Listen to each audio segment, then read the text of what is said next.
Have you ever felt like you were not truly being yourself? Like you're living according to everyone else's expectations instead of your own? Imagine carrying that weight for decades until one day you decide to change everything. What does it really take to make a life altering transition? Why is the mental shift often harder than the physical one? And how can embracing who you truly are bring you more freedom and joy than you ever imagined? Well, today I'm talking to Wendy Cole, a transition mentor who took that leap at the age of 67. She now helps others navigate their own major life changes, whether that's gender transition or another transformational shift. Her story is one of courage, self acceptance, and the power of the mind. Get ready for a conversation about overcoming fear, embracing change, and finally living as your true self. Wendy, welcome to the show. Cynthia, I'm so happy to be here and thank you. Such a beautiful introduction.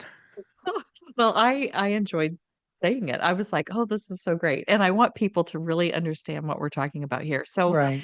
I think the main, like a lot of things that I want to do with this episode is really just educate my audience because many people do not understand what transition is or what even is gender and how it's getting so mixed up in our world with people talking about it in the wrong ways. And so I would like you to educate us on what is gender as it's different from the sex we're born with. First of all, gender is between the ears, not the legs. Mm, That's your physical anatomy for reproductive purposes. As a child, because I knew how I felt at 3 and mhm, 4, I liked playing with girls, not boys. mhm, By school, I knew there was a big difference.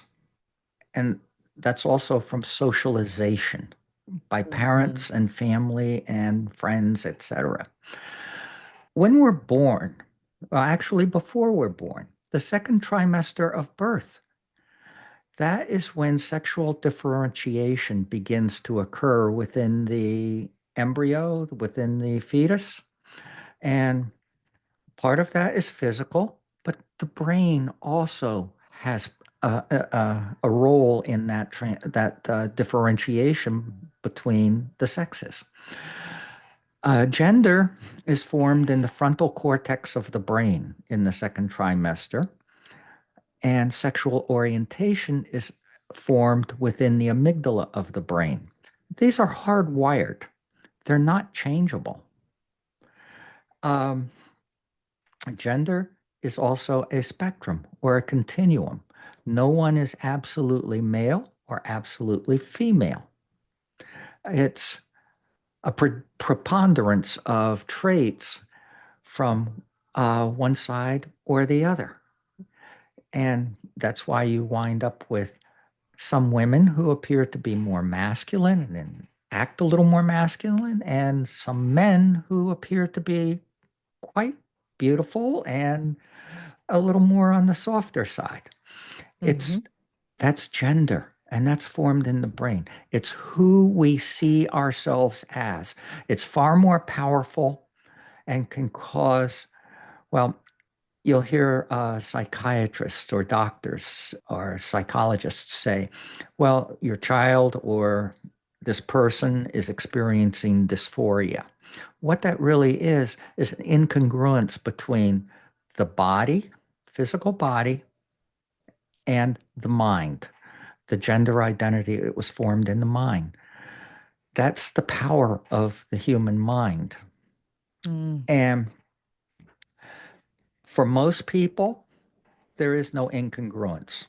They never think of the word gender.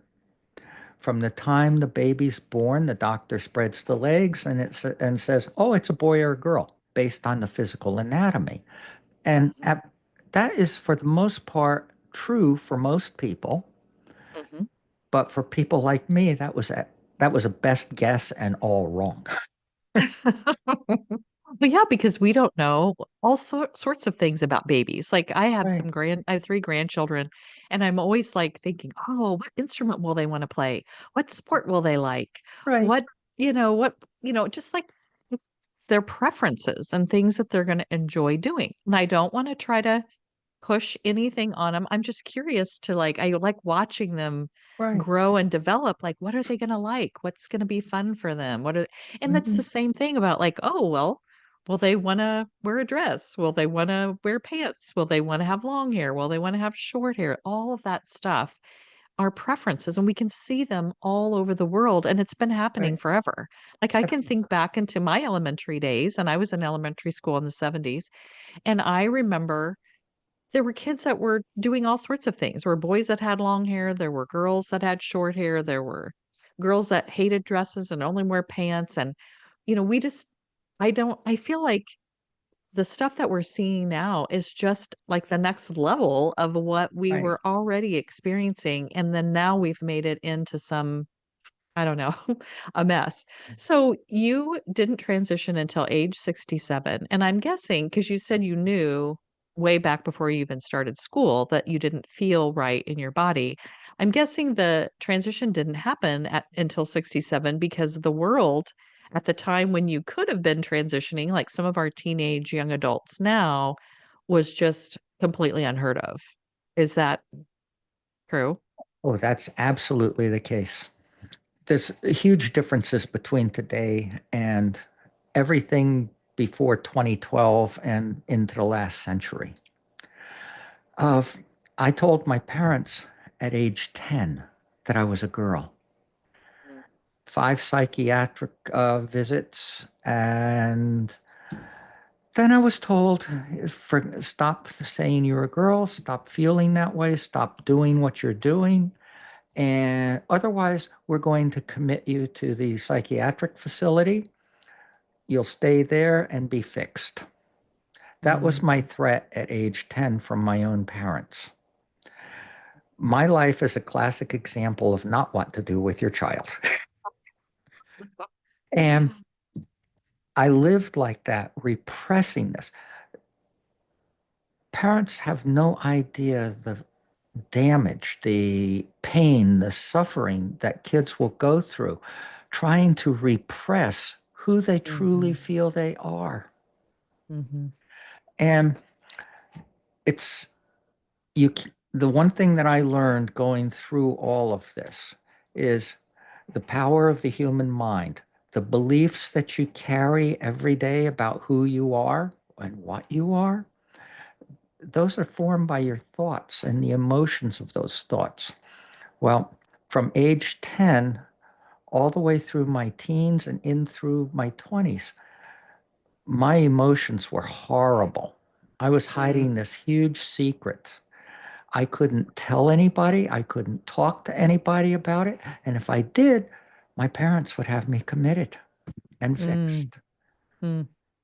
By the time I was in my early 20s, in 1970, 71, I tried the transition. Times were very different.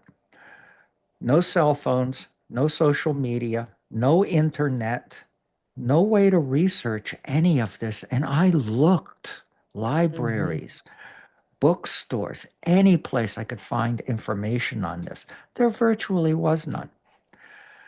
And so I tried anyway. I found a psychiatrist who said he would help me. I started to actually transition. I started coming out to people. Actually, I did this to try and force myself to fit into male life. I went to an all men's college. Mm. Oh You my see, that goodness. didn't work. So I didn't come out to anyone on campus. I lived in an apartment off campus. I came out to people in my apartment building, friends that I had that were local. And I actually got dressed one night and went to the movie theater to see Clockwork Orange. Wendy Carlos, who had transitioned, did the soundtrack for it. Mm. And I had to see it.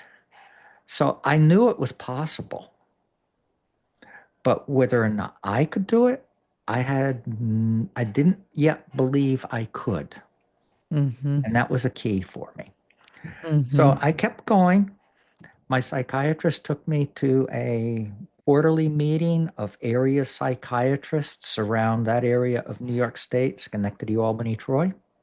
I'm in the hospital in a conference room with about 15 or 20 psychiatrists. And this is in the early 1970s. These are all medical professionals, MDs. I'm talking, one of them stands up within 3 to 5 minutes of me talking. I'll see you all next quarter. I've heard all I need to see. You are a freak. Turns at me. Mm. You should move to New York City and turn tricks like the rest of them. I had no clue what he was talking about. Mm. There was no information about anything like this. In those days, there were transvestites, the equivalent today of people who cross dress, and transsexuals, the equivalent today of people like me. Mm. And that was it. And yes, I did find out much later in my life they did live underground in New York City or San Francisco. Mm. Those were the two big places. And in those days, even when I was trying to transition, part of my fear of going out as my authentic self and presenting as my authentic self, if I was revealed in any way, shape, or form to a police officer, I would be arrested, put in jail, and fined, and my name published in the paper. That was Mm. the way it was for every one of us. Mm. And that I don't know when that stopped, but it was probably sometime in the 80s or the 90s that that kind of stopped and died off.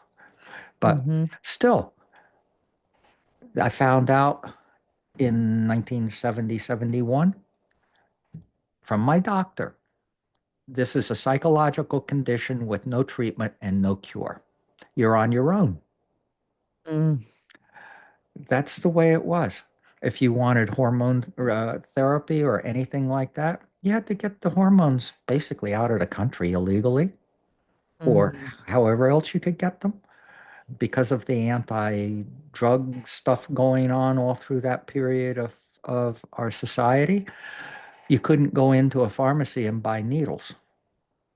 Mm. So my endocrinologist, who I was seeing after I transitioned, um, went to medical school at NYU, lived in Greenwich Village, told me he saw girls like myself dying of AIDS Mm.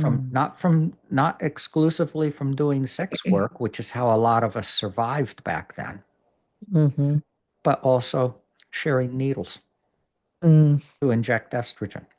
And of course, injecting estrogen needs to be monitored by the medical community with blood work to make sure you're not injecting too high a level. Mhm. That's the other thing that killed off people was they injected too much, and over a long period of time, that's very harmful to the body. Mhm. Oh my So goodness. yes, it's very different time. Mm. So after my failed attempt to transition, I mean, I was just devastated by all of it. I'd always been told, oh, I've heard this at age 10 from the doctor. Mhm. Once he has a wife, a career, a family, a house, he'll forget all about being a girl. And that's not going to happen. Mm. This was enshrined in my frontal cortex of my brain during the second trimester of birth. It does not go away. It's real. It's how I feel about who I am. Mhm. So my entire life was spent repressing my big secret. I repressed huge parts of my personality. I was not at all social. I was not, I had very few friends. I was not outgoing. I couldn't connect with people. Mhm. And that's what parents today who force their children to repress this are subjecting them to, is that Mm, kind of life. yeah. We all need distractions to help us get through the day. Mine was my technology career. I could immerse myself in the world of computers and programming and databases and all of that stuff. And that's how I got through the day. Hmm. And I had other distractions for the nighttime. Suicidal ideation is incredibly common. And I can't begin to recount the number of times that I thought of killing myself. Hmm. My wife and my family knew I was miserable. We got married in 78, and that was a tough thing for me to do because I'd always been told that would fix me. I didn't Hmm. believe it, You're eh, hoping. but I tried everything else. So what the Hmm. heck? I'll drink the heteronormative Kool-Aid, have a Hmm. wife, have a career, have a family, and all of the stuff that goes with it. And 4 or 5 years into our married life, I was incredibly, Cynthia, I couldn't stand it. I was never felt Hmm. so trapped, so despondent and everything. And I was talking in my sleep about being a woman. Hmm. My wife woke me up, demanded an explanation. I expected to be divorced by morning. I put it all out for her. And for her own reasons, we didn't get divorced. She decided that as long as I didn't do anything about this, we would stay together. So that's how I lived for approximately the next 35 years. Mm. She did give me permission to cross dress, thinking that maybe this might help relieve some of the stress. I hated it,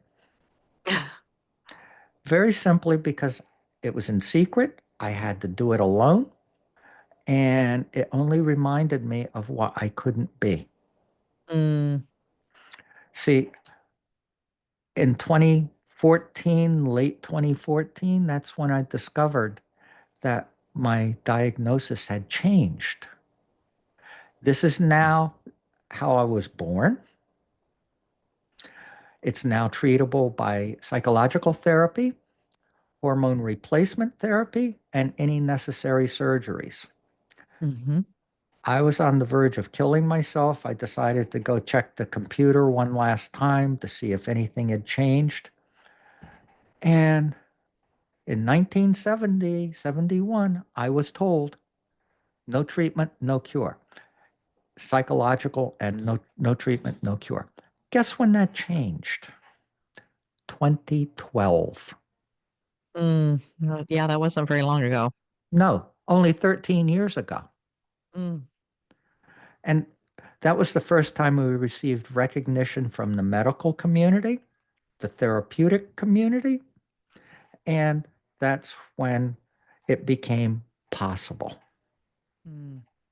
Before that, yes, people transitioned from 70 to probably about the 80s, 90s. People lived underground. They weren't part of society. Mm-mm. Mm. And forget working for a corporation. Yeah. You couldn't do that. It was Hmm. next to impossible. So once I found that out, I found a therapist and I started working with her. The important thing for me was I wanted somebody who actually understood this Hmm. and had worked with people on this before. And I found my excellent therapist. And the thing that was really good about her was it wasn't typical session where, how do you feel about this or whatever. I would talk about what I felt and what I needed to do. And she started challenging my beliefs. And that led to me going back into my hippie days of meditations, mindfulness, and I got into law of attraction. And I picked up on Dr. Joe Dispenza. Breaking the Habit of Being Yourself was my favorite book. Mhm. And that's what I applied to myself. Change my beliefs. And your beliefs are formed by the thoughts and emotions that you carry with you every day. And the more persistent those thoughts and emotions are, the more power the belief has. So, for anyone going through any significant life change, and especially changing their gender and living as basically I'm now living as who I've always been. Mhm. I didn't transition to be something different. Mhm. I transitioned to be who I've always been. And I've never been happier. Mm. All those decades of repression, I had no self-acceptance. I was highly self-aware, but in all the wrong ways. Mhm. And I had zero self-love. I Mhm. hated my life and who I Mhm. was. Mhm. So Mhm. 2015, when I started my transition, that's when I started to shift my beliefs and shift my thoughts. I learned how to Mhm. do that. Changing your thoughts changes your emotions. Your emotions are basically a chemical signature that your body produces to let your body know what your mind is actually thinking. Mhm. And I was in survival mode my entire life. Everything I did, everything I thought was all triggering around survival. And when I found out that I could do this, I immediately forget killing myself. I went to my Mhm. wife at the time and I said, "Remember what we talked about way back when?" "Yeah, it never goes away." She said, "I know." "Well, I now know it's possible to do something about this. I'm going to start therapy." She said, "Okay, find a therapist." And I did. My first therapy appointment, I poured my heart out. It was the first time I'd ever spoken to another human being in 4.5 decades. Mm. And Stephanie was the first person to ever hear me, listen to me, accept me without question and with unconditionally. And at the end of the session, as I was leaving, she said, "What's your name?" And I snapped back, "Wendy." That was the name of a girl in my sixth grade class. She was the prettiest girl, the popular girl. She wore the nicest clothes. And I made up my mind that if I could ever be who I actually am, I was going to be Wendy. Mm. The other guys looked at her from a totally different mindset. I wanted to be her. Yes. Oh my gosh.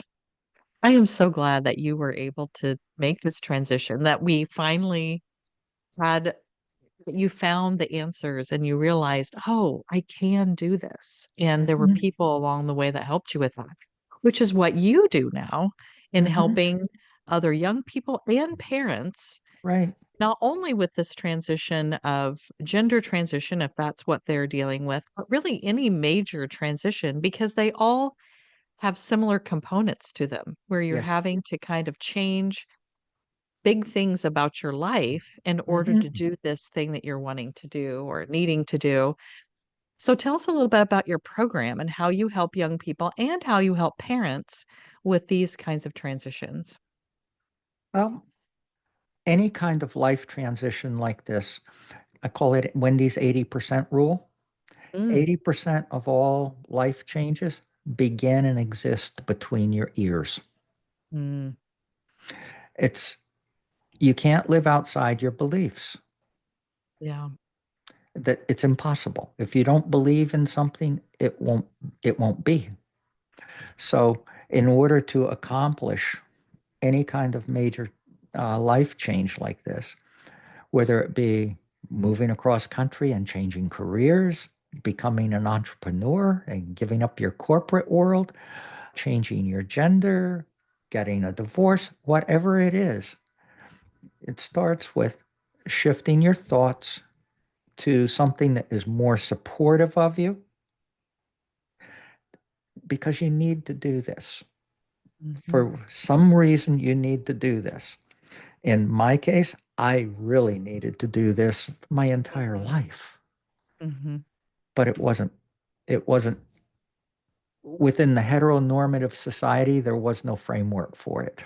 And Mhm. there still is no framework for it today. And that's what I help parents with because they have no understanding. Their child says, "Oh, I'm really a boy or I'm really a girl." Okay, what do we do with that? Mhm. One of the things I find is the first thing they do is, what did I do wrong for this for my child? Mhm. How did I cause this? No, Mhm. you didn't cause this. Mhm. This happened in the second trimester of birth. It's part of humanity. It's part of the fabric of life. It affects a small minority of us, a Mhm. very small minority, less than 2%, Mhm. but it's still there. And it's been over the course of time and through all cultures and history. Mhm. Native Americans, a lot of shaman were transgender. Mm. They were considered dual spirit. Oh, okay. And it was thought of in a very high regard because Mm. they understood both the male and the female. Mhm. Mm. So it's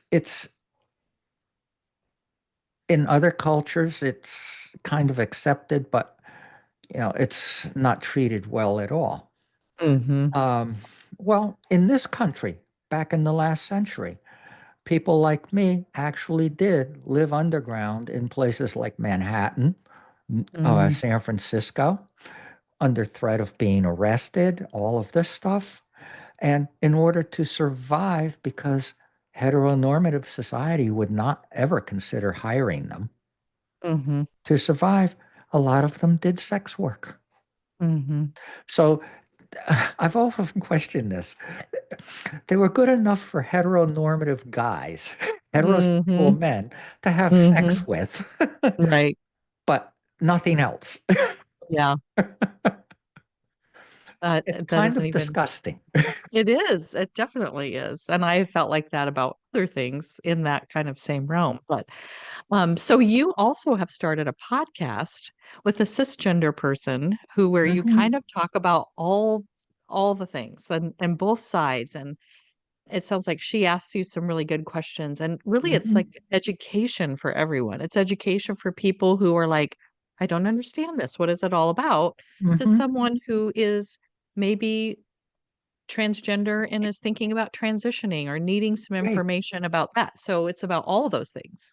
Exactly. And I named it Demystifying the Transgender Journey. Mm, That's I its love that. exact purpose. Yes, it will help transgender people because they'll a lot of younger people in the community don't know our history, what it was Mm, like back in the day or sure. where we came from. And when you mentioned Stonewall, that was June of 1969. Remember it Mm, well. I was 40 miles north of New York City when that occurred. mm, And it wasn't the gay men at Stonewall on Christopher Street in Greenwich Village who threw the first bricks at the New York City police. It was the transsexuals of those days and the drag queens. mm. They were the ones who actually started the riots, Oh my which gosh. sparked the gay revolution of the Mm-hmm. 1960s. Mm, And the first pride parades were nothing like they have today. I was in the New Manhattan Pride Parade on an NYU float in 2018.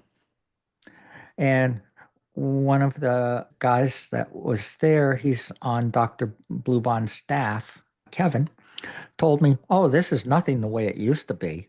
I said, Mm, "Yeah, I can just imagine." He goes, "Yeah, when we had pride parades, they were protest marches, yeah. not with corporate floats and sponsorship Hmm. and all of this other good stuff." But Yeah. that's one of the purposes of the podcast that I'm doing with Lynn Murphy. That's one of the purposes of the community that we're forming around the podcast is to bring this to the attention of cisgender people as well. Hmm. I have, over the last 10 years, I've been talking with cisgender gay and straight people my entire transition life, Hmm. and I love it. I have fun doing it. Hmm. And it's so important to provide this framework by which to comprehend. And I don't expect people to understand. If you've Hmm. never looked in the mirror and said, I should have been a boy, or I should have been a girl, I should have been a man or a woman, I don't expect you to understand it. What Hmm. I do want to help you do is change your perspective, Hmm. be more open to possibilities. Because after all, in the people that I coach and work with, possibilities is what life is all about. Hmm. And That's so it's true. our beliefs that enable and propel us forward, or it's our beliefs that mask those possibilities from our vision and Hmm. hide them from us. Hmm. Like I was hidden for decades Hmm. out of fear and survival mode. Hmm. And, or we'll self sabotage. Hmm. We don't really truly believe we can do it, but we're going to try. Yeah, it Hmm. doesn't work that way. Mm-mm. No. So the human mind is a very powerful thing. And that's the other thing that I find with a lot of people in my own community. They don't really fully appreciate or understand why they should mentally and emotionally transition as well as present themselves differently. Mm. It's all about energy. Hmm. The energy of the universe surrounds us and it's part of us. And it's our thoughts and our emotions that are the energy that we put out into the universe and out into the world. So if you are walking around with doubts and you're kind of afraid of being misgendered and you don't know what's really going on and you're not, you're scared, Hmm. that's the energy you're going to put out into society. Hmm. And that's when we're most likely to be misgendered and have other things fall back on us, like, get harassed and all of that stuff. Hmm. So I learned very quickly during the first 3 months of my therapy and the first 3 months of 2015, I learned that if my energy was confident, if I believed that I could do this, and that was the energy that I was putting out, that's what I would receive. It's all Hmm. part of law of attraction. Hmm. And And I don't teach my clients like necessarily the law of attraction, but we talk a lot about that. So right, my client and my listeners will, I mean, that if they're listening to other episodes, they're going to understand like, oh yeah, this is what Cynthia's been talking about, just in different words. So I do that a lot with my clients. Well, you wrote an article for parents that you are going to, well, I'll put it in the show notes so people can right, and it was for PFLAG, which for families who are curious about that, that is just an organization that helps parents with, I think, the whole LGBTQ community. It isn't just about transgender. It's, if you have a child that maybe is gay or maybe they're questioning or you're questioning what's going on, that's an organization that you can get a lot of information from.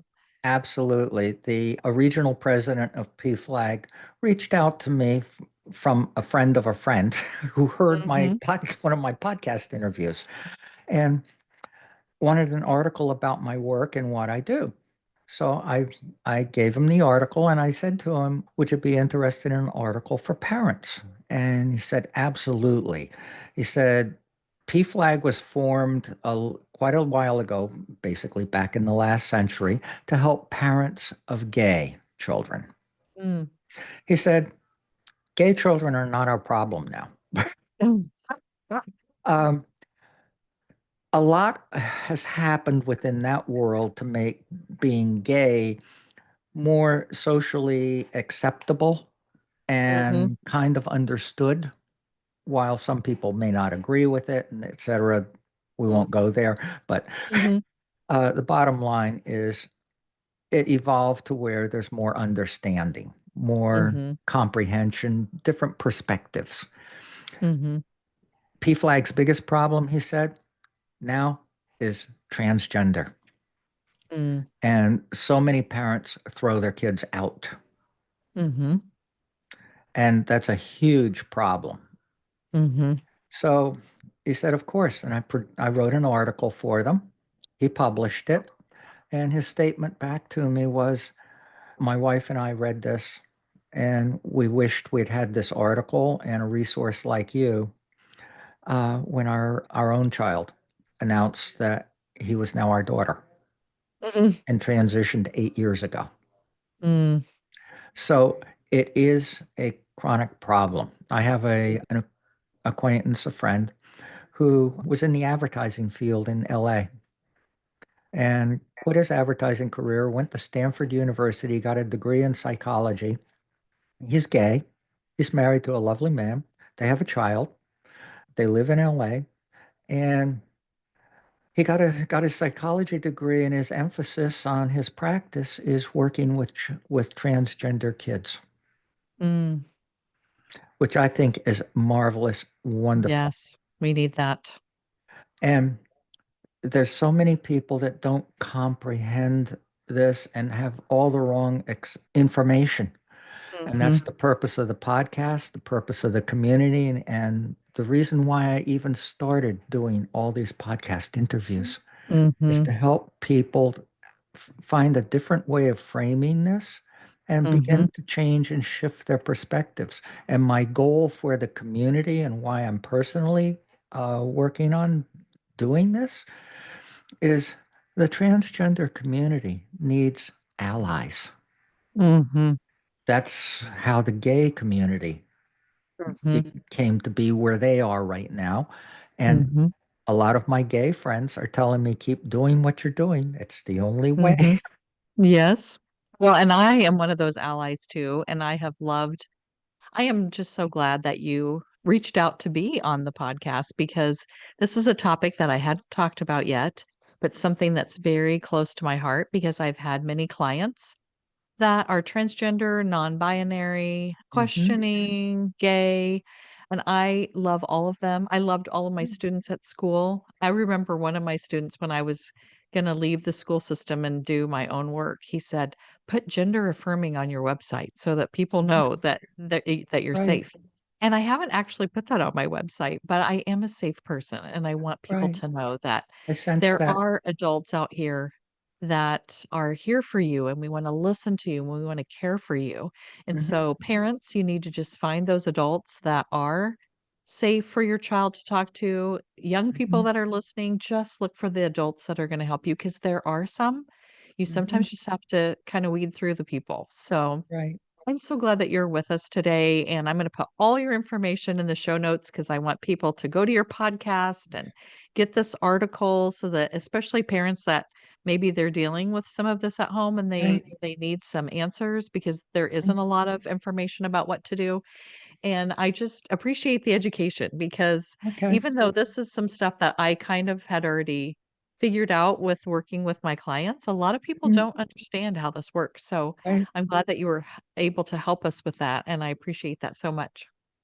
One additional thing with the article that was prompted me to stop writing my main book, which was things I learned about life and living, having gone through this for 67 years to transition, and everything that I've gone through since. And I put that on hold and I started a book for parents. Mm, And I got the edits back at the beginning of last summer, and I started working on them, but then I switched over to working on the podcast. So I'm mhm, switching back to finishing my edits so I can get the book to my publisher. And mm, my working title is the same as the title of the article. Love Knows No Gender, Parenting a mm. Transgender Child. Oh, I love that so much. Well, I'm glad you're doing that because parents need that information. And really, just Mhm. all of us need this information Yes. to navigate the world because we're going to experience people of all kinds and we Hmm. want to just be kind and love all of them. So, thank Yeah. you so much. Okay. Thank you, Cynthia. I Mhm. really love this. I make one more comment. Yeah. LGBT. Most people hear that and they think sex.